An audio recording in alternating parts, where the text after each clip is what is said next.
오늘은 소중합니다. 오늘 위하여 지난 한 주간 얼마나 힘겹게 달려오셨습니까? 지나고 보면 정말 하나님의 은혜입니다. 내 힘으로 살아왔다고 그 힘든 시간조차도 나 홀로 감당해왔다고 자신만만하다 못해 교만이 하늘을 찌를 때도 있었는데 지나고 보니 모든 것이 하나님의 은혜입니다. 여러분 그러시죠? 네. 지난 세월 되돌아보면 그저 하나님의 은혜 아니고는 도무지 설명할 길이 없습니다. 지난 한 주간 지난하게 살아오진 않으셨습니까? 지난하다, 매우 어렵다란 뜻이죠. 누군가 내 옆에 든든히 서 있어서 잘하고 있다고, 괜찮다고 마음 다해 말해줄 사람이 한 사람이라도 있으면 정말 좋으련만 그렇지 못해서 매주 반복되는 지난한 시간을 보내지는 않으셨습니까? 그렇다면 오늘 이 시간 하나님의 크신 위로하심이 저와 여러분에게 임하기를 소망합니다. 제가 종종 새기는 말이 있는데요. 잘 들어보시기 바랍니다. 내일로 미룰 수 있는 일을 오늘 하지 마라. 좀 이상하지요? 오늘 할 수 있는 일을 내일로 미루지 말라는 말이 아니라 내일 일을 오늘 하지 말라는 말입니다. 때로는 게으름 피우기도 쉽고 너무도 바쁠 때는 이 말이 위로가 되기도 합니다. 그런데 이 말이 적용되어야 할 때가 있습니다. 괜히 걱정되고 염려될 때 있지 않으십니까? 내일 일을 염려하느라 오늘 하루 허락된 시간을 충분히 살아내지 못할 때도 많이 있을 것입니다. 저는 시간을 계획하고 구성할 때 이 두 가지 방법 같이 사용하는데요. 한 가지는 5년 후, 10년 후를 그리고 또 한편으로는 하루살이 인생이다 라는 생각으로 살아갑니다.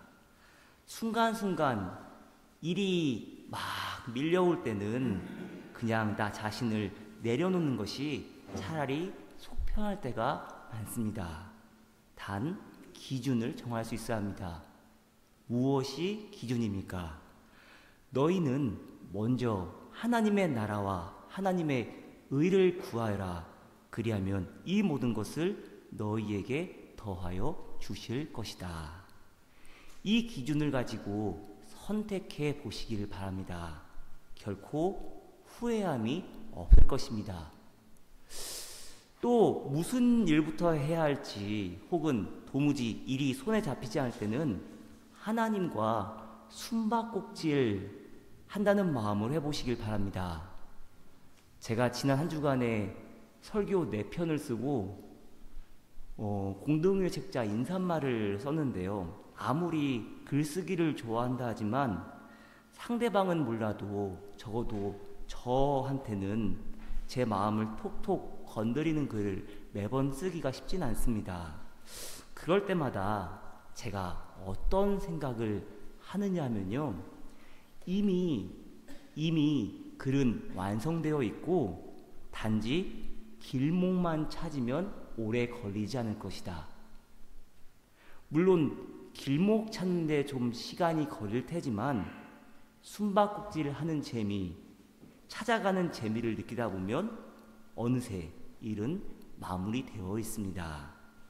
여러분도 이 한 주간 연말 연초에 이런 마음가짐으로 살아오시기를 바랍니다. 그런데 여러분, 더 쉽지 않은 것이 마음가짐입니다. 마음을 잘 잡아야 되는데 그게 참 쉽지 않습니다. 예를 들어 제가 유학할 때 저는 하루 종일 책 읽고 공부하라고 하면 할 수 있는데요. 근데 때때로 공부하기가 너무 싫을 때가 있습니다. 그러면 제가 그럴 때마다 어떻게 기도했느냐면요. 하나님, 공부할 마음 좀 주세요. 그렇게 기도했습니다. 마음가짐이 정말 쉽지 않고 하지만 마음 먹으면 가능하게 됩니다. 근데 여러분, 어떻게 이런 일이 가능합니까? 하나님의 말씀 앞에 바로 서야 하고 하나님의 주권을 인정해야 합니다. 하나님의 능력 안에 거하려면 하나님의 말씀으로 지도받아야 합니다. 내 생각이 틀릴 수도 있고 틀 안에 갇혀 있을 수 있으며 틀림없이 더 좋은 생각을 주실 것이라는 열린 마음을 가져야 합니다. 예수님의 어머니 마리아가 묻습니다. 어떻게 이런 일이 있겠습니까? 어떻게 이런 일이 가능하겠습니까? 청천벽력 같은 말입니다. 두렵고 놀라운 일입니다. 그런데 더 놀라운 것은 마리아의 믿음입니다. 천사의 말에 아무 대꾸도 하지 않고 이렇게 답합니다. 오늘 본문 마지막 절 38절입니다. 마리아가 말하였다. 보십시오. 나는 주님의 여종입니다. 당신의 말씀대로 나에게 이루어지기를 바랍니다. 어떻게 이렇게 답할 수 있습니까? 믿음이 있기 때문입니다. 믿음이 없이는 하나님을 기쁘시게 하지 못하나니 하나님께 나아가는 자는 반드시 그가 계신 것과 또한 그가 자기를 찾는 자들에게 상 주시는 이심을 믿을지니라. 이 믿음이 있었던 것입니다.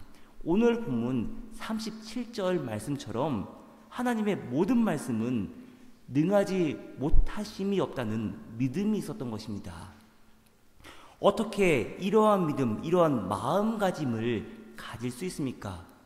우리 인생의 주인이 내가 아니라 하나님임을 믿음으로 고백할 수 있어야 하는 것입니다.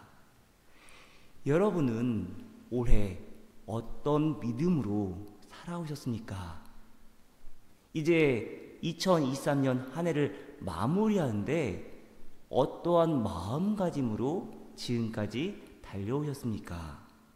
히브리서 기자는 예수를 깊이 생각하라 말하며 우리가 시작할 때에 확신한 것을 끝까지 견고히 잡고 있을 것을 강력하게 권고합니다. 여러분, 올해를 시작하면서 거의 마음에 품었던 모든 생각들을 굳건하게 잡고 있으십니까? 혹시 그러지 못했다면 그 이유가 무엇입니까? 내 인생의 주도권을 하나님께 온전히 드리지 못했기 때문입니다. 그리고 죄의 유혹으로 완고하게 되었기 때문입니다.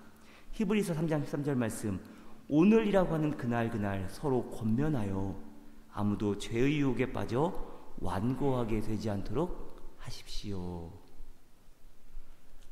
전능하사 천지를 만드신 하나님 아버지를 내가 믿사오며 그 다음 뭐죠? 그 외아들 우리 주 예수 그리스도를 믿사오니 이는 성령으로 잉태하사 동정녀 마리아에게 나시고, 이렇게 고백하는데 성령으로 잉태하시고 동정녀 마리아에게 나심을 가장 직접적으로 요약해주는 단어가 무엇입니까? 주입니다. 그 외아들 우리 주 예수 그리스도를 믿사오니, 우리 주 예수 그리스도 주인이라는 고백입니다. 여러분, 기독교가 합리적입니까? 상식 위에 있지만 꼭 합리적이지는 않습니다. 오히려 인생의 역설을 말하는 것이 신앙입니다. 감히 어느 누가 고난당한 것이 내게 유익이라 당당하게 말하고 그와 함께 영광을 받기 위하여 고난도 함께 받아야 한다고 고백합니까? 그런데 또한 이러한 고백이 저와 여러분을 소망 가운데로 인도합니다. 개역개정성경으로 베드로전서 5장 10절 말씀입니다. 모든 은혜의 하나님 곧 그리스도 안에서 너희를 부르사 자기의 영원한 영광에 들어가게 하시니가 잠깐 고난을 당한 너희를 친히 온전하게 하시며 굳건하게 하시며 강하게 하시며 터를 견고하게 하시리라. 모든 일에 우리를 사랑하시는 이로 말미암아 넉넉하게 이기게 하신다는 고백입니다. 만일 마리아에게 이러한 믿음이 없었다면 과연 수태고지를 받아들였을까요? 여러분, 하나님께는 불가능이 없다는 것을 믿음으로 받아들이시길 바랍니다. 그 불가능함은 우리의 불가능성, 우리 자신의 불가능성을 인정할 때에만 가능하다는 사실을 명심하시기를 바랍니다. 우리의 연약함을 사실대로 인정하고 고백할 때 하나님의 역사가 일어나는 것입니다. 누가복음 1장 28절 말씀입니다. 천사가 안으로 들어가서 마리아에게 말하였다. 기뻐하여라. 은혜를 입은 자야. 주님께서 그대와 함께 하신다. 천사가 마리아에게 인사말을 보냅니다. 은혜를 입은 자요. 은혜를 입은 자요. 그런데 이 말은 은총이 넘치는 여인이 아니라 은총을 많이 입은 여인이라는 표현입니다. 마리아가 원래부터 은총이 넘치는 신의 경지에 도달한 여인이 아니라 마음이 비어있고 가난해서 하나님의 은총을 듬뿍 받을 수 있다는 표현입니다. 언제 주님의 일하심을 목격하십니까? 눈을 들어 산을 바라볼 때입니다. 나의 도움이 천지를 지으신 여호와에게서 온다고 통회하며 인정할 때입니다. 그 전에는 결코 하나님의 일하심을 보지 못하는 것입니다. 근데 여러분, 하나님의 일하심을 바라보는데 나의 도움이 하나님에게서 온다고 고백하지만 주의할 것이 있습니다. 내게 능력이 없다고 포기하고 자포자기해야 합니까? 내게 능력이 없다고 막 살아도 됩니까? 그렇지 않습니다. 은혜를 입은 자요. 은혜를 입은 자요 할 때 은혜 혹은 은총을 의미하는 헬라어 단어 카리스는 좋은 와인이나 언변의 우아함을 지칭할 때 사용합니다. 지속적인 자기 훈련을 통해서 몸과 행동에 배어있는 자기만의 매력을 의미합니다. 그런데 신약 성경에서 카리스는 이러한 미적인 의미보다는 오히려 윤리적인 의미로 사용되는데 친절 혹은 관대함을 의미합니다. 결국 마리아의 성품이 어떠했음을 알려줍니까? 아름다운 말을 하기 위해서 끊임없이 애쓰는 여인이었고, 그렇기에 그는 다른 이들에게도 친절하고 관대할 수 있었습니다. 이런 마음가짐으로 하루하루 살다 보니 천사의 무례한 수태구지도 수용할 수 있었던 것입니다. 사랑하는 여러분, 하루하루 치열하게 살아감에도 삶과 말씀에 주의해야 하는 이유가 무엇입니까? 어떻게 살아야 하며 어떠한 사람이 되어야 하는지를 진지하게 고민해야 하기 때문입니다. 지난 한 주간, 지난 한 달, 혹은 지난 1년 동안 쉽지 않게 살아왔다면 그 이유가 혹시 여기에 있진 않습니까? 하나님 앞에서 어떠한 모습으로 살아가야 할지를 분명하게 해야 되는데 기준을 정하지 못하고 시시각각 변하는 우리의 마음을 따르지는 않은지 살펴보시기를 바랍니다. 그렇다면 어떻게 살아야 합니까? 내 삶의 주권을 하나님께 온전히 드리는 연습을 꾸준히 해보시길 바랍니다.